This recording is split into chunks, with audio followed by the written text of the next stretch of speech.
Guys, this is Kanishka and welcome to the class. आज की class में हम डिस्कस करने वाले हैं लीनियर प्रोग्रामिंग। तो क्या होती है लीनियर प्रोग्रामिंग प्रॉब्लम? ये हम क्लास 12th में भी पढ़ चुके हैं, पर इसमें भी थोड़े से ग्लिम्स हैं इसी चैप्टर से रिलेटेड।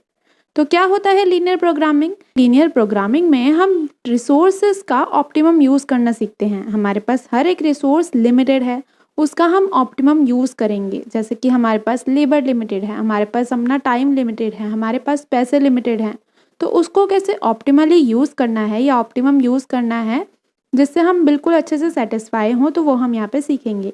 यहाँ पे हम अपने प्रॉफिट को कैसे मैक्सिमाइज़ करेंगे लीनियर फंक्शन के ज़रिए या फिर लिमिटेड रिसोर्सेज के ज़रिए, तो वो हम इस चैप्टर में सीखने वाले हैं।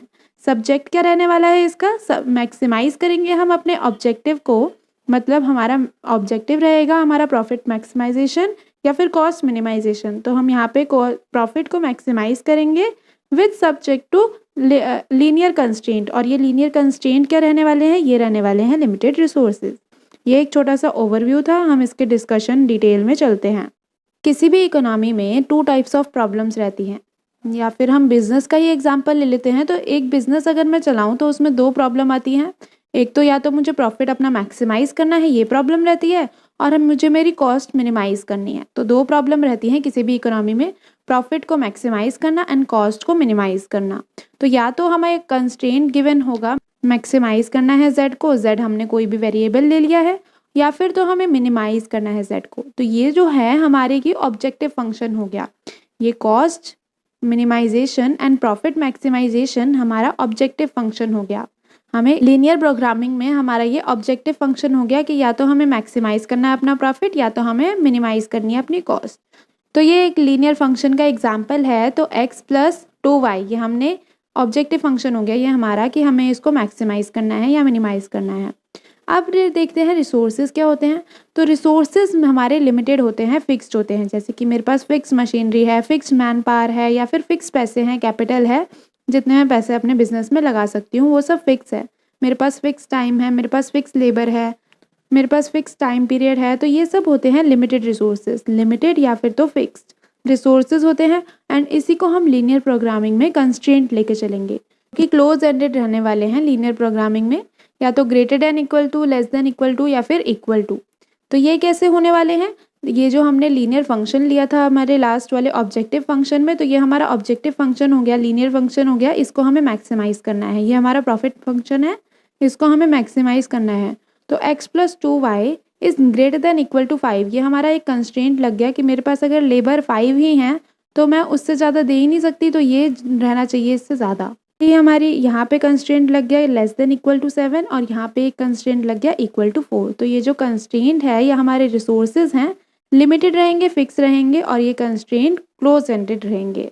जो हमारा ऑब्जेक्टिव फंक्शन रहने वाला है उसको हम ऑप्टिमाइज करेंगे, और वो भी हमारा आना चाहिए लीनियर, मतलब वो भी लीनियर रहना चाहिए। इसमें हम लीनियर प्रोग्रामिंग सॉल्व कर रहे हैं। इसमें जितने भी कंस्ट्रेंट होंगे, जितने भी रिसोर्सेज होंगे, जितने भी ऑब्जेक्टिव फंक्शन होंगे, वो हमेशा लीनियर की फॉर्म में ही रहने चाहिए। अब जितने भी वेरिएबल्स हैं जो रिसोर्सेज से कॉरेस्पॉन्ड करके आ रहे हैं, हमारे कंस्ट्रेंट लग गए हैं, वो भी लीनियर होने चाहिए। और यहाँ पे हर एक लीनियर प्रोग्रामिंग प्रॉब्लम में जो ऑब्जेक्टिव फंक्शन है और सेट ऑफ कंस्ट्रेंट है वो लीनियर ही रहने चाहिए, और ये हमारे पास होने चाहिए। ऑब्जेक्टिव फंक्शन और सेट ऑफ कंस्ट्रेंट एक तो लीनियर रहने चाहिए, और दूसरा ये हमारे पास होने चाहिए, तभी हम LPP वाली प्रॉब्लम को सॉल्व कर पाएंगे। आगे देखते हैं एक एग्जाम्पल से। तो एग्जाम्पल में मैंने एक स्टेटमेंट लिया है। एक स्टेटमेंट है objective function must be linear. जो ऑब्जेक्टिव फंक्शन हमने लिया है वो लीनियर होना चाहिए। तो उसके लिए हम सॉल्यूशन कैसे कैसे निकाल सकते हैं? पहले तो हम चेक करेंगे जितने भी वेरिएबल्स हैं उनकी पावर 1 में है कि नहीं है। अगर वो पावर 1 में है तो हम चेक करेंगे कि वो ऐड या सब्ट्रैक्शन में है, डिवाइड और मल्टीप्लाई में तो नहीं है, क्योंकि वो लीनियर फंक्शन में नहीं आता फिर।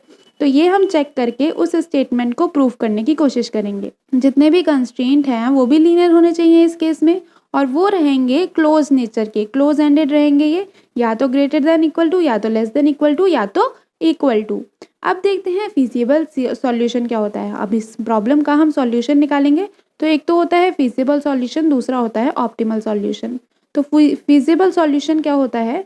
तो किसी भी डिसीजन वेरिएबल जो हमारा हमने ऑब्जेक्टिव फंक्शन हमारा लिया था उसका अगर हम सॉल्यूशन निकाल रहे हैं, तो उसमें सारे वेरिएबल सेटिस्फाई होंगे और उसका सॉल्यूशन फर्स्ट निकलेगा। पहली बार हम उसका सॉल्यूशन निकालेंगे तो उसको हम बोलेंगे फीजिबल सॉल्यूशन। सॉल्यूशन किसी भी डिसीजन वेरिएबल या फिर डिसीजन प्रॉब्लम या फिर ऑब्जेक्टिव फंक्शन का अगर हम सबसे पहली बार सॉल्यूशन निकाल रहे हैं उनके सभी कंस्ट्रेंट को सेटिस्फाई करके, मतलब सभी कंस्ट्रेंट को लीनियर प्रूफ करके, तभी हमारा फीजिबल सेट माना जाएगा। और ऑप्टिमल सॉल्यूशन क्या होता है? अगर हम फीजिबल सेट से अनदर फीजिबल सेट पर मूव करते रहे, मतलब एक फीजिबल सॉल्यूशन हमने निकाल लिया, मतलब हमारा फर्स्ट सॉल्यूशन हमारे पास आ चुका है। अब उस फर्स्ट सॉल्यूशन में हम सेटिस्फाई नहीं है, वो मैक्सिमाइज नहीं जा रहा है, तो उसके लिए हम सेकंड निकालेंगे सॉल्यूशन, थर्ड सॉल्यूशन निकालेंगे, तो अनदर फीजिबल सेट की तरफ जाते रहेंगे। तो उसी से हमारा ऑप्टिमल सॉल्यूशन निकल जाएगा, जहाँ पे हम अपने मैक्सिमम या मिनिमम पे रीच कर जाएंगे।